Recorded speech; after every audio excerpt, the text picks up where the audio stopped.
Hey there! Welcome back to the Mothcast, a podcast about video games and how a couple of moths feel about them. The game for episode 29 is Balatro, a playing card casino roguelike that I'm definitely not addicted to thanks to this podcast. Grab your pairs, 2 pairs, straights, and flushes, and let's get into the podcast. All right, so the game that we're playing this week is called Balatro or Balatro. I don't know if there's an actual pronunciation, but I've heard it I just say Balatro but the most. Anyway, we've got a have a guest guest this week. I'll let you introduce. yeah, we have a guest this week. His name is Jimmy. Hello, Jimmy. Hi. Hey there. Nice to be here. From what I understand, Balatro is one of the game. You saw it and like same with you. Love at first sight situation. I think it was a Next Fest last year. Yeah. Oh, so, gotcha. There were these basically 2 games that got demos out that both me and Tim tried out. Both Balatro and then Backpack Battles. And I've heard about that. Definitely we might review later. Yeah, we'll see. These were both games like that I highly anticipated and both played a lot of. Just couldn't put the demo whenever down. they and came out on the full release, goddamn, pretty much really good. It's just amazing. Well, I saw Balatro not from Next Fest, but I was just kind of going through YouTube, and I was like, "Hey, I like Slay the Spire." And there was this guy that's like, I Slay the Spire content every single day. So I clicked on one of his videos, and I'm just going through his backlog. And one of the videos that he did was a tournament during the demo of Balatro. And so I don't know if you've ever heard of Frost Prime, but he's the guy who's this game is so good. Yeah. I'm addicted to the demo. It's so good, like what you're saying. And pretty much us. So I was like, this game's kind of neat. And then when it finally came out and he just dumped dozens of videos of Balatro content. Yeah. I'm addicted to it. So not to, reveal our opinions on the game, but I think if TLDR, we all have a pretty positive opinion of this game. Yeah. Sure.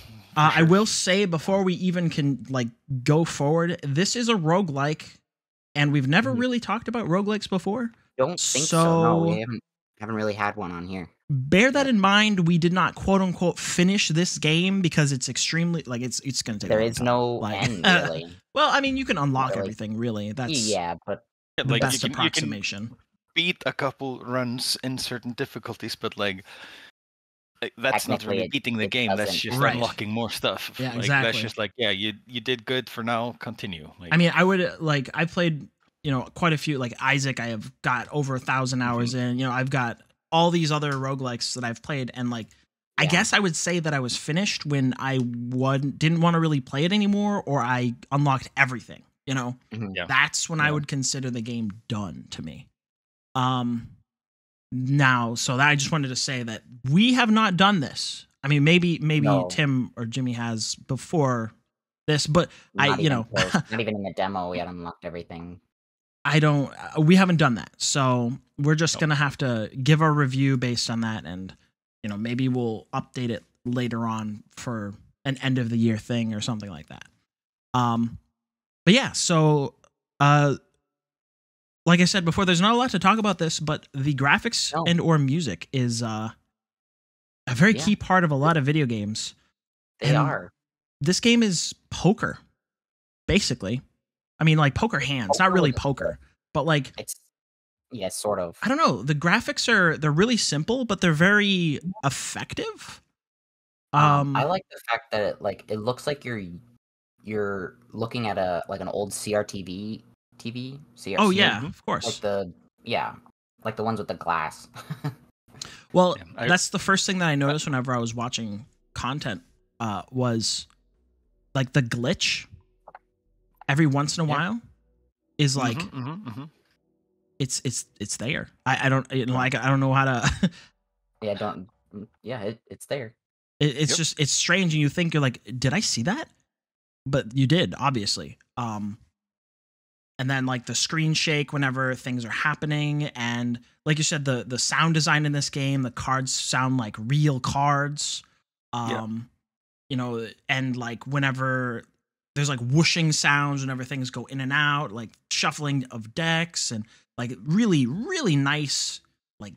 Like it's quite clean. Like, yeah, you know, they got the right clean. amount of grit, Yeah. you know, with the CRT and everything, but like it just feels clean. I think that's like key part of it is like the graphics are nice because it's like clean, rather easy to read UI, and user interface is like, yeah, like it's definitely important in a game like this. So Right. Well, and from what I understand, it's developed by like one person, yeah, right? I think so. Yeah, It's I either think so. one or two people. Something like that, one or two. I will double check on that, but I believe that it is just the one guy. Yeah, it says developer is Local Thunk, which is just one guy, you know. And It's incredibly impressive. But I also think that as much as it is obviously very impressive, it also looks like a game that was developed by one person.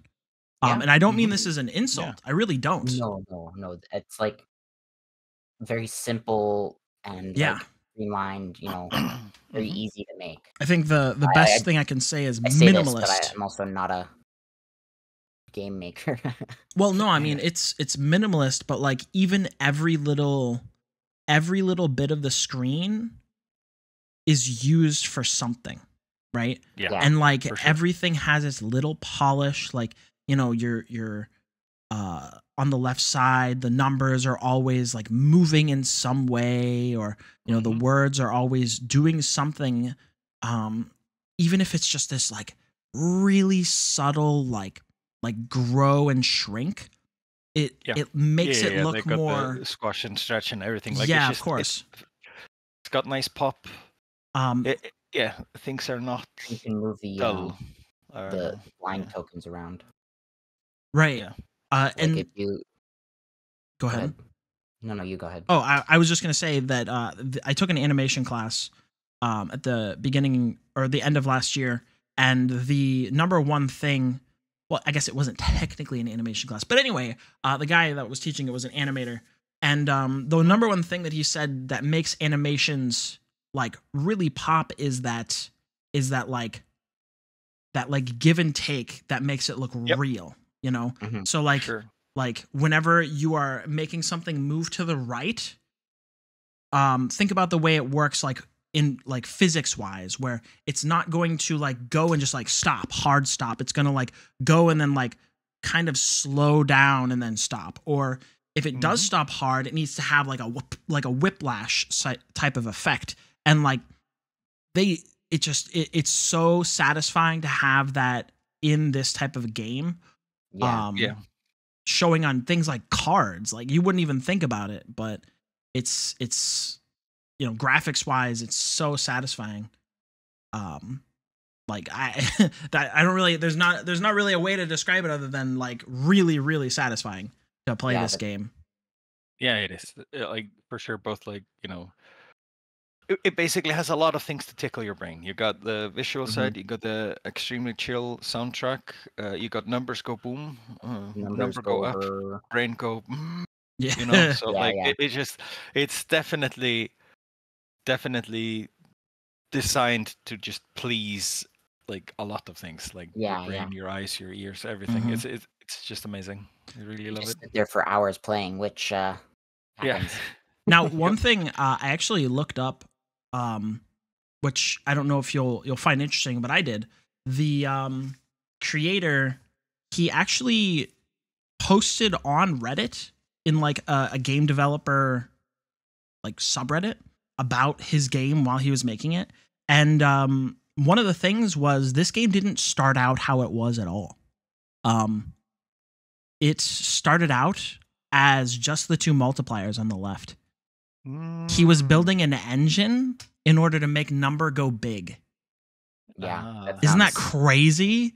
And then it just sounds like he achieved it. and it just developed from there. Like he's like, I didn't even start off with the idea of like poker hands. I didn't even start off with the idea of anything like that. It was just like number go up and then it went from there. And I was like, yeah, that makes sense. Yeah. So like, I don't know. I found that like really interesting just because like it's such a core part of the, I guess you could, like you said, the mental tickle is seeing those numbers go up or seeing that flame pop off on the red number, that it's just it's so good. Yeah. Agreed. What was what was the way you described the music in this game? Because there's only really one track. Yeah, there really is just one. Like it's both like it's got this super chill vibe. I would say like it's got this nostalgic feel almost, because it reminds me of the musical artist Home. Like you guys have probably heard Resonance by that artist. Like if you search it up, like you definitely like it's that synth right vibe, and it's just like I've probably heard it. Feels good. I've probably heard it, but not like I don't know it by name. No, offhand. Yeah. But for sure, like it's the kind of music that like you can just keep playing in the background, like, and it's not really gonna be there like in your way. There's nothing there that really is annoying. Like it's not one of those themes that like you will grow to either despise or something. Right. Like some games have something that's just like almost obnoxious, but like no. This is just like completely laid back in the background. And it's there to, Well, I think it also matches the like background that is in well behind everything, where it's that kind of trippy acid trip type paint mix kind of like it. If you looked at it for a while, it would be like interesting for a little while, but like it's not there for that. You know what I mean? It's there for like aesthetic pleasure for a little while. I mean, like you're not supposed to pay attention. Like I think it's also like the idea with it also being green. It's kind of like that green, I guess like the fussy green tablecloth or felt or whatever on a playing table, off a poker table. Oh yeah, like of course. It still gives off that vibe as well. So that's kind of cool because like you've got like. It's still got something happening, because it's slowly losing and whatever. Still green, and then of course kind of gives off that feel. Yeah. For like if you're in a pack, booster pack. Exactly. Yeah. I think it changes color whenever you're against a boss as well. So yeah, it does for the color of the boss. Yeah. What was I gonna say? The thing that it reminds me the most of, and this might make me look like an elder. I think it's back in like Windows XP or even earlier, the media player, the Windows media player. Yeah. Mm-hmm. Like whenever you put it in the certain mode where it'll make like weird swirly just music. It'll bits just the music. Visualizer. Yeah. The visualizer, yeah, of course. That's what it reminded me of the first time I saw it. But it is a good point with the green and the poker table. That is, I didn't think about that actually. I think it's cool. Yeah, I really like it. Like it really just like, I think the idea was that you, if you're going to be playing a roguelike for a long time, you better have something like non-obtrusive or like always interesting. And I think he kind of went with a mix of both. Oh yeah. Where it's really not obtrusive. The music is really chill. It's something that you can listen to for a long, long time and, like be fine with, because you're not really focused on it. So, but yeah. Okay. So like the gameplay, I was gonna say, we should probably explain how the game works. Yeah. The game, the way the game works, also extremely simple, but very effective, to put it very, very quickly. You are, you're given a hand of 8 cards, just 52 card deck playing cards. Ace, king, queen, jack 10 through 2. And you need to play a hand of 5, and by hand it's poker hands. So like high card, pair, 2 pair, 3 of a kind, straight, flush, full house, straight flush, And then there are some very creative hands that don't really exist. Well, I guess, of course, like, 4 of a kind and then straight flush. Yeah. They have things because you can, first of all, like, you can buy the extra cards, so there's Right. a chance of 5 of a kind. Yep, 5 of a kind, because you can like duplicate cards. You can you can add cards to your deck. You can the standard boosters. Right. So there ends up being like 5 of a kind. Then you can have a flush 5, which is 5 of a kind, but the same suit. Mm-hmm. You can have a flush house, which I didn't know existed until very recently. I didn't know existed either. Yeah. And then you can have, what else? I think there's one more. Isn't there? I mean, what am I you thinking? already mentioned the royal. The royal flush is the royal flush is only called a royal flush colloquially. Of a straight. Yeah, it's just Broadway, but flush. So yeah, it's just a straight flush, but like if you were to upgrade the Jack 10. Yeah, if you were to upgrade a straight flush, it would also upgrade the royal flush. Yeah. So don't worry. Like if you for some reason were trying to make a run based on the royal flush, you would be going for a straight flush. Like and plan. that's already enough.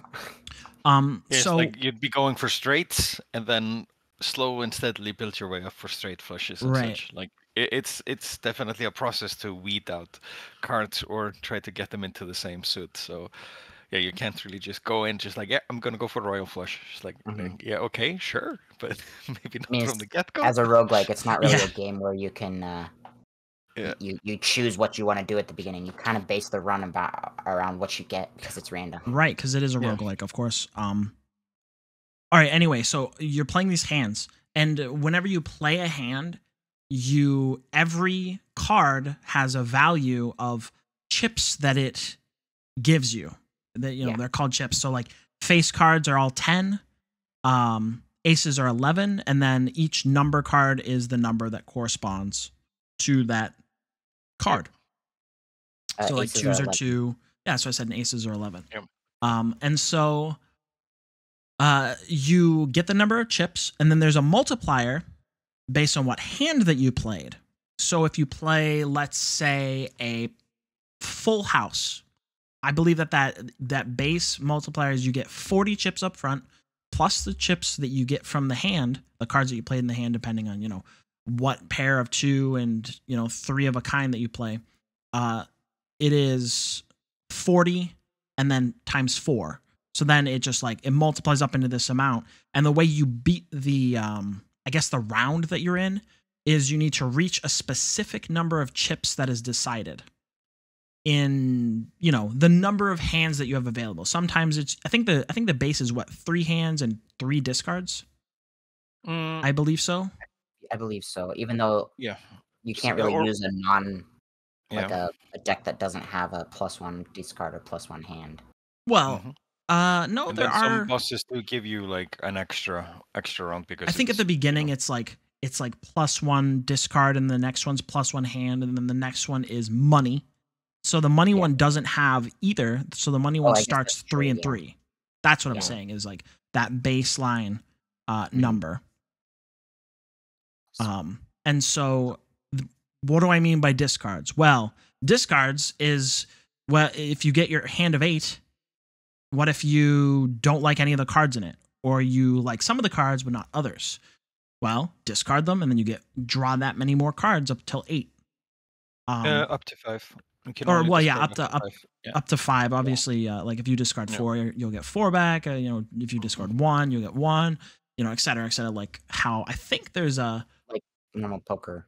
Well, I mean, I would say normal poker is technically Texas Hold'em, but there is a 5-card stud, and there's another kind of. I think there is technically a kind of poker that is 8 cards, but I don't know what it's called. I've just seen people having played it with giant hands, and then they give you have to play 5 cards or something like that, and it's it's like it's they want more dynamic hands, basically, is they give you more cards so you can play bigger and more exciting things. So people aren't constantly winning with like 2 kings. if you've ever watched any kind of Texas Hold'em poker, you'll learn very quickly that if you have like 3 of a kind, that's like gonna be the best thing you see all night, basically. Whereas in this, it's like kind of a middle of the road hand, if not kind of bad, without any upgrades. Yeah, I'm figuring that out now. So there's a lot of things you have to put like into consideration as well. Like when you're playing this, like you might have certain prejudices towards some hands. Like no, a 3 of a kind could never be good.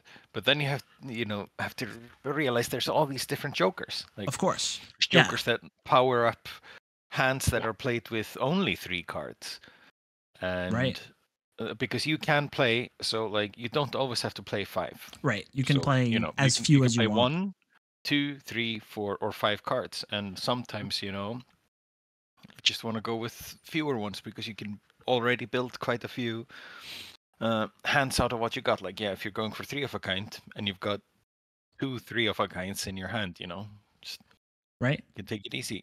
But then the same way, of course, like if you're playing a 3 of a kind, you can throw 2 other cards alongside just to discard them. Basically, that's what I was gonna say. Is if I've seen people play 5 cards in a high card deck, just to get rid of those 4 cards, so that if they have to play another hand, they can possibly draw. They have 5 chances to draw the next thing instead of just the one. But obviously, like you said, there are advantages and disadvantages to playing, 5 cards versus playing 3 cards or 2 cards or 1 card or whatever, and that is obviously, like you just said, the Joker system. And the Joker system, if you have never played this, is you start out with 5 slots for Jokers, and this is the key unlocking the main mechanic. Yeah, I'd say like the main roguelike mechanic to the game in general. For sure, like the deck and the Jokers. Like you can make some modifications to your deck, but the real game changers are the Jokers. The Jokers, of course. Yeah. There are I want to say 150 Jokers. Is that right? I think that's 150. Yep. Yeah, 150 different Jokers. Obviously, they're all clown themed for the most part. There are some not clowns, but for the most part, they're all bozos. They're all buffoons. Buffoons, you should do that. True. And you can get those buffoon packs. So I guess some they of prefer them being called buffoons. Yeah. Clowns. They're clowns. They're all clowns. Yeah, it's just they're all goobers. They're all interchangeable. It's fine. Jester, if you will. Jester, if you will. But so these hold your multipliers. These hold your additional chips. These hold all the sort of anything you could possibly want to make number go big. Sometimes you have things that'll give you consumable cards, which we haven't even talked about. There are other things that will increase the value of cards in your hand, which I believe that's the climber. There's one that's a climber card that will legitimately increase the value of each card you play. Another one you're talking about, I don't think it's climber though. I think it's or hiker or something. Yeah, hiker. Yeah, it's a real interesting. There pretty much everything you can think of or that you wouldn't have even thought of. There are Jokers for, and there are ones that encourage you to play certain hands. There are ones that'll encourage you to play certain suits because you'll get multipliers or you'll get chips or you'll get bonuses in the form of consumables. All these different things. By playing those particular hands or suits. Or, even the inverse, there are ones that will give you stuff depending on if you discard certain cards. Or, it's at this point, the sky's the limit, Yeah, for sure. If you want to, I think there are ones that correspond to every number that you play, that you can play. There's, I think the one that people like the most online is the Wii Joker, that if you play 2s, it scales up really fast for chips. Every 2 you play, it gains 8 chips. And so you just increase the number of 2s in your deck, and you just play 2s forever. And you end up with a huge score very quickly. Yeah. I've never used it personally because, I don't know, I'm probably not that good at this game. But like, that's just an example of like every number it has an example, or it has a joker that will encourage you to play it. What else is there? You can upgrade each hand to have a better base multiplier. Planet cards, yeah. That will. I still haven't figured out how it works. Like, basically, I think it's just like depending on how like powerful a multiplier for a set hand. Like, let's say a 2-pair starts off really weak because it's a fairly easy hand to make. Like that one only bumps up by, I think, around 10 chips and 1 multiplier per level. While a better hand, like a flush or a full house, jumps up by 20 and 2 multiplier. Like from, like, let's say full house 40 times 4 becomes like, I think it becomes 60 and 6. Or is it 15? At least that, Each planet. Half. Yeah, each planet bumps it by half. Yeah. It's like a times 1.5 buff. Okay, that makes sense. I assumed it would probably be something like that. Off the base level, like plus base level. I'm looking at it right now. The 2-pair planet gives 1 mult and 20 chips, but the base 2-pair is 20 times 20. 2. Oh yeah, that makes sense. Yeah, exactly. Yeah. It's like, it varies, I guess.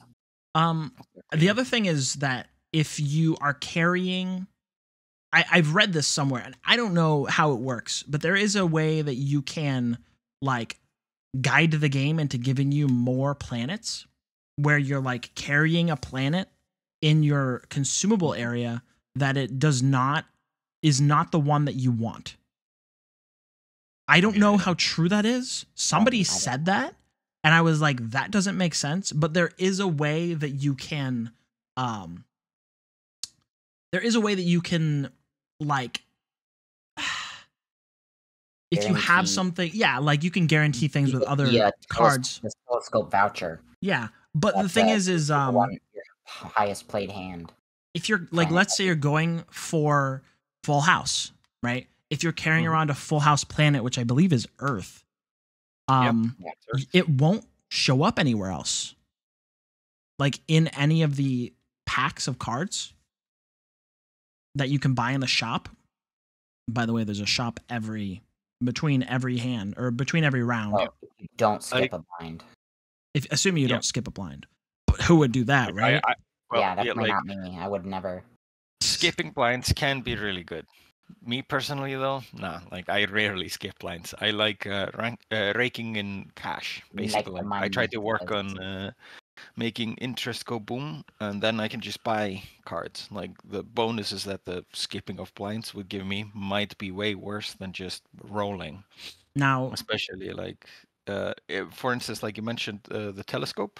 Yeah, that's one of my favorite vouchers, because then it's just like any planet pack I will buy, because it will automatically give me a chance to upgrade. Like, that's how I've been able to get a hand leveled up to level 20 or something. So like, that's absolutely insane. I believe that I think it's like mostly a good idea to play every hand as much as possible. However, there are times where, let's say, I think it's the baseball card Joker that gives you a multiplier by how many uncommon cards you have, or uncommon jokers. Uncommon jokers, yeah.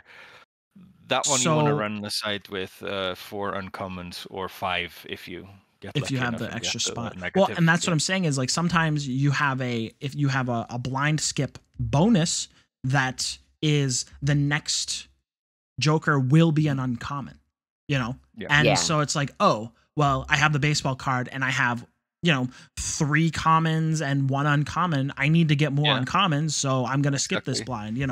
Like things like that. That's fine. Yeah. But don't go overly greedy with it though, because like you will need the money. You will need to like also just try out, is my deck and Joker combo actually working? Right. Yeah. What else is that in this game that to describe? I guess there are various upgrades you can do on the Jokers and the cards. You can add card modifications. Oh yeah, you can add seals. You can basically change the cards to a multiplier card, something. So like there's. It's called is it called a version or a No, I think it's just like you just basically they both get a different graphic. Like bonus cards get these arrows, right? Multiplier cards get like these squiggly waves and stuff like black and red. Well, I'm talking about because you can have those bonuses, but then you can also have like a holographic version, which is the version. Oh, yeah. Those, what I mean? That's the version. Yeah, for sure. Like you've got foil, holo, and everything. You can only have one of each like upgrade though. Yeah. There's so you could have the seal the version and the I guess. Yeah, you could have you could have a bonus card. You could have a bonus card with a seal.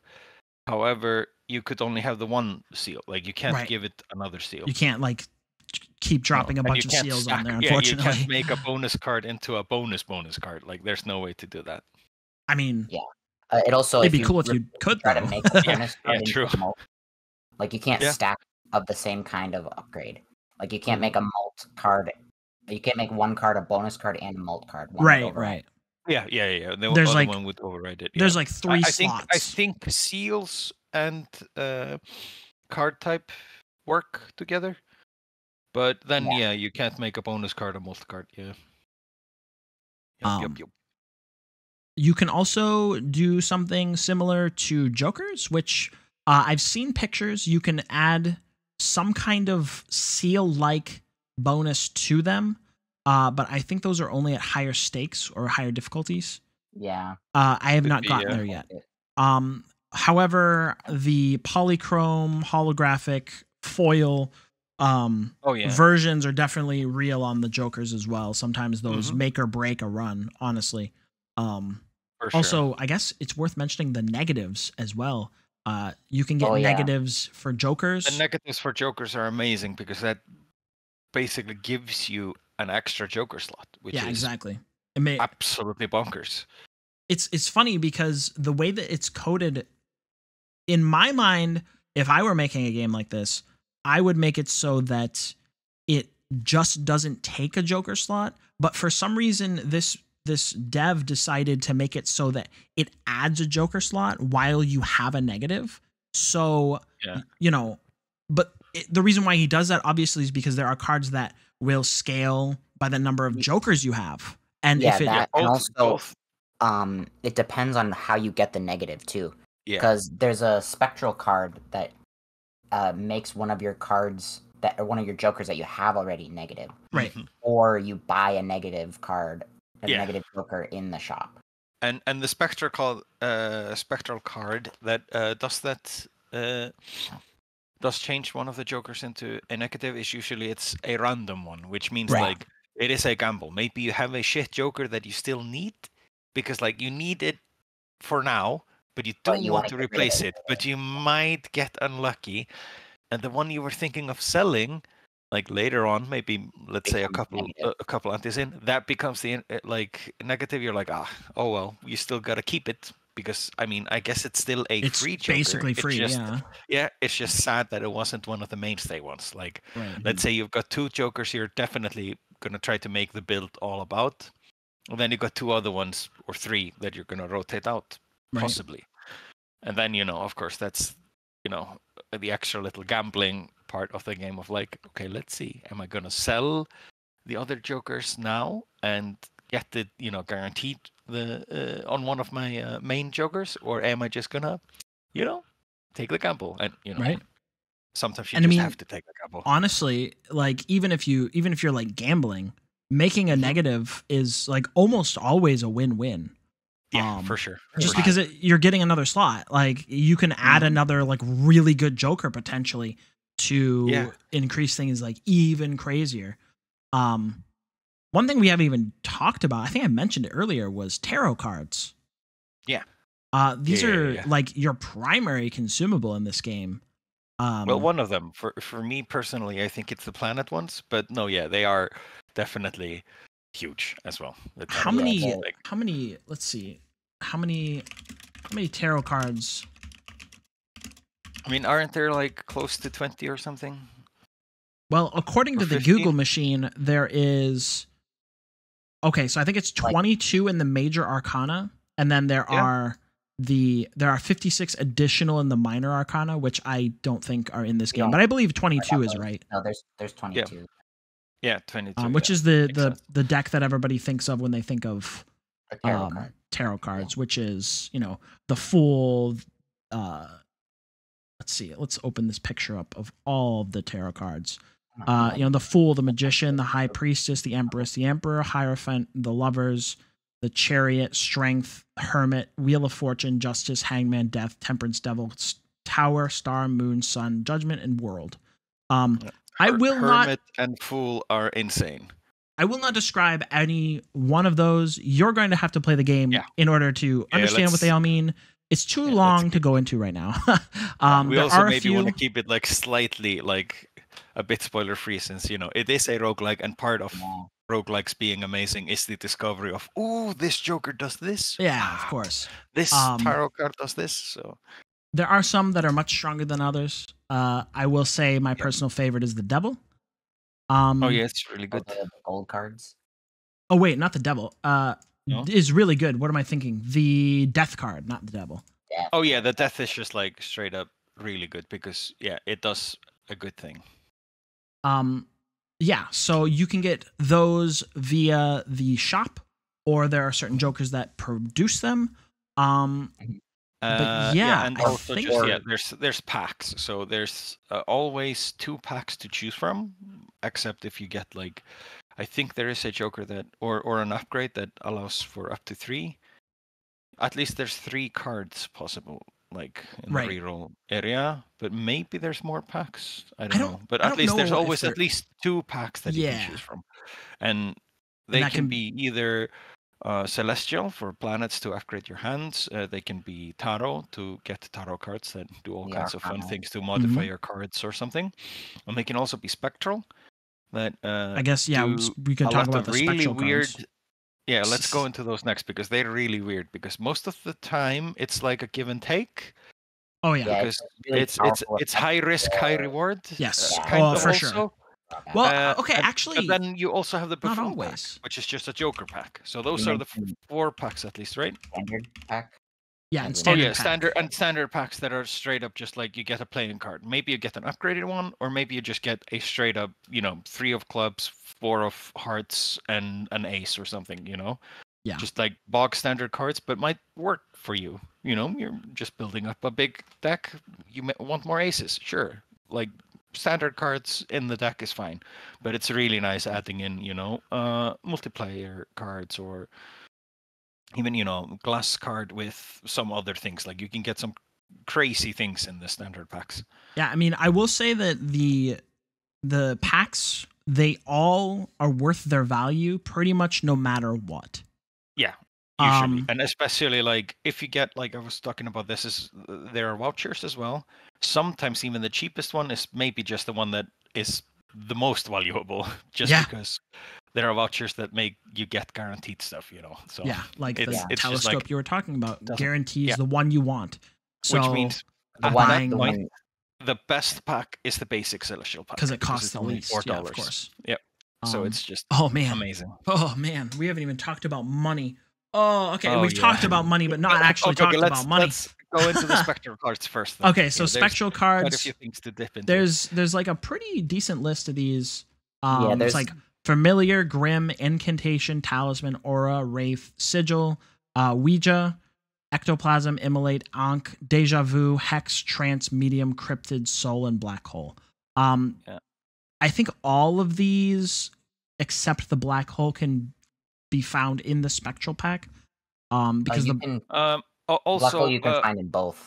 Oh, really? Yeah, you okay. can actually black hole you can find in celestials because it will it upgrades. It's I think it's the only spectral that by standard spawns in celestial packs, but you can also get upgrades that spectral cards can show up in tarot decks or something. So I guess the soul cool. can be found in tarot packs as well. Yes. Yeah. Yeah. Okay. It can. I don't know if you said that. And just recently, I saw a voucher that allows for that to appear in tarot packs. Anything. Yeah. So the effect of these spectral cards can range from high risk, high reward, like Immolate, where it destroys 5 random cards in your hand, but you gain $20, which can be like really good if you don't care about your cards. But could be like to have a lot devastating. Like you drew only good cards. There's gonna be 8 or 10 cards out there. Draw, every time you open one of these packs. And then it's gonna be it's gonna destroy 5. You've got 5 normal ones and 5 really good ones that you've spent a lot of money making better or something, and you can get really unlucky and all of the good cards are gone. You just just destroy everything. Yeah, and it might be it might be a run killer. Just the same thing of basically. You want to duplicate a Joker, but all the other Jokers die. Yeah, exactly. And you only have good ones. You only have good ones. You'd be fine with some of them going. You're like, okay, this might be good, and then it picks the worst Joker or something. Right. So that by that point, if you feel like it's okay, just sell everything except the Joker you want to duplicate. But then you have some that they just add a seal, and that's it. They don't take anything. They just add a seal. Those are insanely strong. But I'm pretty sure those cards are the only way to add a seal to cards that you have already. Correct. Because otherwise you have to find seals in a standard pack. Yeah, I was gonna say you can find cards with seals on them, but you can't add them otherwise except for the spectral cards. Yeah. Then there are definitely, and then the soul, which I will leave as a spoiler, but I would say is probably the strongest. It is literally the strongest spectral card. Not a lot of drawback either, which is kind of insane. But spectral, I always roll the dice on buying them. I know there's actually a sentiment on Reddit where people don't really like them, and I'm like, but why? How? Yeah, exactly. What do you mean, dude? There are some that I don't care for, but I'm just every time I see a spectral in the first shop, I always buy it because the way I'm thinking about it is none of the negative effects are ever going to hurt all the way that early, right? No. And you're only going to gain good things from all of the painful cards. And the ones that destroy your Jokers are the ones I tend to not. Yeah. Well, especially late, but early they're amazing. Yeah, early they can be actually insane. But then there's other ones, right? There's other ones that are convert every card to a single random rank. Yeah, a random suit. Or a random suit. And it's that's if it's great if you're going for flush. All of a sudden you can just do whatever you want in that direction. It's always I don't know. I always like spectral cards. They're always good in my opinion. It's always good to gamble on them at least. Unless I guess it's just a similar thing. Do you want a more calculated run where you're it's a bit safer? You might hit it fairly big, but if you want those big zany runs, you have to kind of gamble. It's just the same thing in any other roguelike. It's just you really want to just absolutely go bonkers. Go for randomness every day. And the other thing, as with all the other packs, if you don't want anything in there, you could just skip it. Just let it go. Who cares? I mean, it's unfortunate because you use money to buy the pack, but but you're just out the couple bucks, and then that's it. That's a great segue into our next topic, which is the roguelike ability of this game. How does it measure up against other roguelikes? This is an interesting topic because we've never really talked about roguelikes before, as I said. And I've played some roguelikes. The other two people in this call have also played some roguelikes. Yeah, we've played a few. Yeah, quite a few. How, like, on a scale from like 1 to 10, how would you say this measures up as a roguelike? Like, I mean, how well does it fit into that genre? I'd say it fits quite well in there. Like it's I guess like doesn't have too many like static buffs like some other like roguelites. It instead just you unlock more things to play with. You unlock. So it just makes like every Just, run like, a as little you bit play, more creative, possibly. So some of the things are like a little harder to unlock, but like everything's in reach for this game. Yeah. So yeah, I'd say like, I might I'd say actually like an 8, 9. I would maybe actually. even a 10 I think I might diverge from this opinion just a tiny bit. I'm gonna say this falls like right in the middle. So like if one was like a lot of really early roguelikes where like you didn't know what you were doing and it was really difficult to get into because every time you died you had to start over and you didn't know how to do anything and blah blah blah blah blah. And then like 10 is like The Binding of Isaac or Rogue Legacy, right? Yeah. Where these are like your quintessential roguelike experiences where like you go in knowing, you know, you're going for this goal to unlock this thing in order to make the rest of your runs from then on really good. Like better, basically. That's the way I see roguelikes. And so this, like obviously in all roguelikes, you're going in with the intention to win the run, but you don't know how you're going to do that. And this game follows that paradigm pretty well, I would say. However, if you're playing The Binding of Isaac for the first time, you basically have nothing unlocked, right? There's so much to unlock in that game. There's so many good items and bad items that you've never even gonna even conceive of, right? Now you can say until that you see it. Until you see it. You can say that about this game as well, but like I think that you could go into this game not knowing how to do anything and still win your first run. And still win, yeah. For sure. Right? Yeah. Like if you know something about poker, like right, that's already giving you quite a bit of like a head start. Like it's right. Well, and like you might be able to make something work. If you pick up on the idea that like left number times right number makes bigger number, and that's not hard. You just need like an elementary school education. And like you get through those first couple of Annies, and then it clicks in your brain. Like this game is incredibly easy to get into. Is it easy to win? Not necessarily.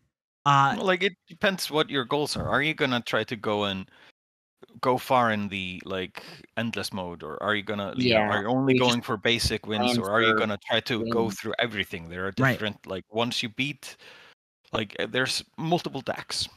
There's so for each deck, if you win just a regular, get to anti-8, that unlocks the next difficulty. Right. So difficulties, that's the one. Yeah.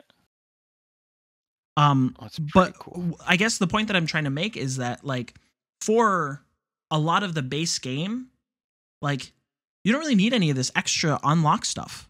You really don't. Like a lot of the base stuff, like with or without like pre-hand knowledge of this game, you can go in and do just fine.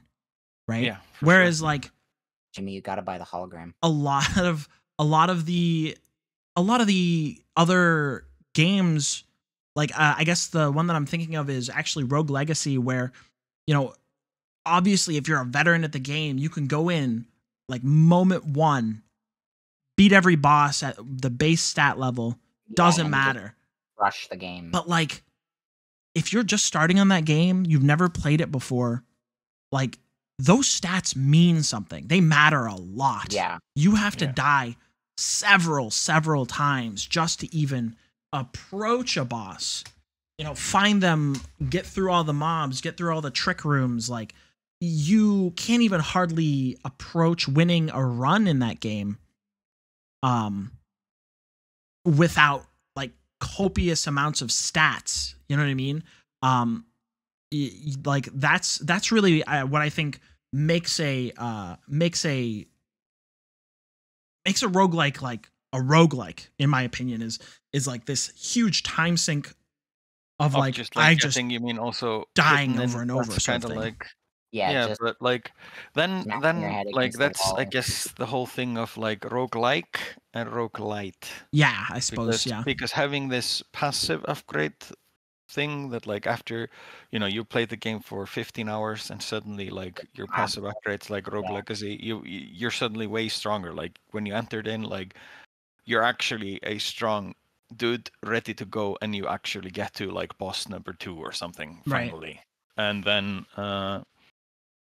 but then that's a roguelite aspect. So I guess that's why this game's more like an actual roguelike. Like it doesn't have much, like I don't see many roguelite aspects. Like the only thing that's happening in between runs is you unlocking more. Like once you've unlocked all the cards, like some might say that is that's some kind of a stat up, but not really. Like I mean, every run is still like you start off from the same point. The only thing is just you can choose more things. Right.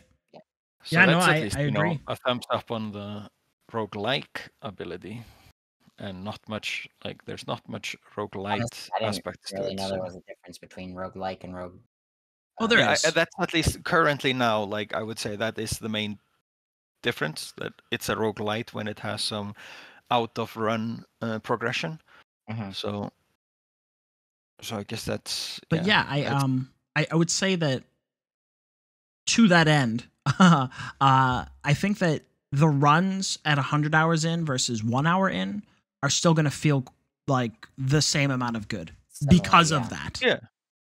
And also because like you'll have more things to choose from, but and then the main other thing is just like you will have your experiences with like what to expect from each run, like when to skip, when to save up money, when do you want to start working on interest, because from the base you've got like an interest for every 5, like up to $25. That would be 5 extra, unless you get something that allows your interest to scale higher. Right. So like knowing how to, like I would say for this, like that it's a roguelike that plays in a little bit on the auto battlers. You got the auto chess, you got the super auto pets and all of that kind of thing. That kind of like currency is, if you have any like experience with auto battlers, like that's definitely going to help you as well, because you realize like, oh yeah, we got this currency that we have to pay attention to. So I don't know, it's got a lot of depth, I would say. So like even though theoretically you're kind of playing just the same thing, it's just like your brain knows more. Oh yeah, this game is definitely a knowledge game over a mechanics game. And there's no time pressure, which is amazing. That's true. Like, oh, you need to do something, go do it. You have to go cook food. Sure. Go do it. Dinner. You should like leave it running, and then you just go back in like, let's see, where was I? Yeah. So I always think that's like. Yeah, that's a thumbs up. It's an extremely well designed game. Like you can tell that the maker put like a lot of care into this game, and it really shows. And the fact that this is a like 1.0, basically, this is like this is the release version, it's kind of insane to really look at it. I mean, it only came out like a few weeks ago. Yeah, a few weeks ago. And it's already this like polished and this like rewarding to play and this fun. Like it's just it really puts a lot of AAA developers to shame. Not even roguelikes, just games in general. Like it's just a really polished game, and it's just like, as you were saying, you'd say it's of real roguelike ability thing that it's a 5. Like I'd give it at least like a 7.5 in my opinion, just because like I can see like this is definitely a roguelike. I'm not giving it an overall score of a 5. I'm giving it like I know that. That's a roguelike ability score. Yeah, of course. Yeah, I was meaning that. Yeah, like, I do realize you. Okay. Definitely will give it. Higher score. But no, like I can see it. For me though, I'm like like when I think of a roguelike, I would name drop a couple, and now this would be one of them For throw sure. in, because it's a different flavor, because like now roguelikes it's not just a dungeon crawler that you die, you have to start again and whatever. Yeah. No, it's gone so much further than Rogue. I think the other it's huge, like the amount of things you can get from like, oh, this is a roguelike. Okay, what kind of roguelike? I think the other thing to consider in the meta of the thing is this came out in a time when like roguelike / roguelite card or deck building progression type games similar to Slay the Spire are like popping off. Like there is a huge wave of these games, and this one comes out and just absolutely crushes the scene. Like I don't even know how to describe it other than just I don't know either. Fantastic. Yeah. I mean, deck building games are just good. Yeah. True. So, all right. Well, is there anything else that you guys want to point out other than go buy this game? Yeah, I mean, like obviously, like sure, we've said a lot of things. Yeah. But then what it all boils down to is like, I would also just say to a lot of people, just buy the game and play it. Or no, even better, try out the demo. Try the demo. Yeah, you can try the demo. That's the other thing. It's a really good demo. Just like it's try the not demo. Even... You're gonna buy the game immediately. Yeah, like the demo is still really solid. Like you can just play the demo. Mm-hmm. It's like most of the full game. Yeah, you can just play the demo for hours and hours. But the thing is like we've said, if you are somebody who really likes indie games, if you're somebody who really likes video games, like I think that we as like gamers, as cringe as it is to say that, like this dev has done something extraordinary. Like if he doesn't gain infamy in this sort of community on par with Concerned Ape, or I mean, at least like I would be extremely surprised. Because like I wouldn't really say like like he just deserves everything. Yeah, like it's amazing. This game has a $15 price tag. It will give you well past the number of hours that you paid. Like I've played, I don't know how many hours. I bought this game twice already. Okay. Yeah, I bought it on Switch. On Switch. I bought it on Switch and I bought it on PC because I'm like, I want to play this while I'm out. And I've got a Switch Lite, so I'm like, I'm just gonna buy it again. And I actually had some Nintendo gift card already, so I just used that. But we're like, it doesn't matter. I bought this game twice. It's worth every penny. I'm personally gonna give this game like a 10 out of 10. Genuinely, I love it that much, and I'm going to continue to play it, like between other games for this podcast, but like just for myself. It's an incredible game. What do you guys think? Yeah, for sure. Yeah, 100%. That's why, like, I just wanted to note in that, like, instead of infamy, this guy just needs, he's reputable, esteemed, all that. Like, we need good one, like notoriety rather. Like, he should be notorious for being amazing. You know? Well, guy. He's gonna like everything he's gonna put out from here on. Like, I'm gonna pay attention to it, and I really hope he keeps on putting in love for this game, like seeing how everybody like is really loving it. Like I still haven't met anyone that's like, oh no, shit. No, it's no good. kidding. This game's trash. And like the fact that it still blows my mind that this is like a release build and that like it will be updated in the future. And the fact that its main release platform is Steam, which means there's going to be mods by people who are also creative. True. Oh my god, this game has such a lifespan ahead of it. It's for sure. Just I'm ready. I'm ready. That's it. That's all I have to like. Bring it on. Keep going, brother. Yeah. So tell me, you guys are also 10 out of 10, both of you? Yeah. Yeah. Okay. I just wanted to double check. It's just it makes brain go boom. So yeah, I already put out my Steam review of just like, 10 out of 10 banger. Just go play it. Buy this game. All right. Well, play this game. Like you will not be disappointed. And also, the price tag is a huge plus as well. It's cheap. It's very cheap. Yeah. Oh. And I assume it'll be on sale at some point. Like, wish listed if you can't afford $15 right now. Like, you know, summer sale is coming. Mm-hmm. So, all right. Sure. If there's nothing else, we'll have to wrap it here at an hour.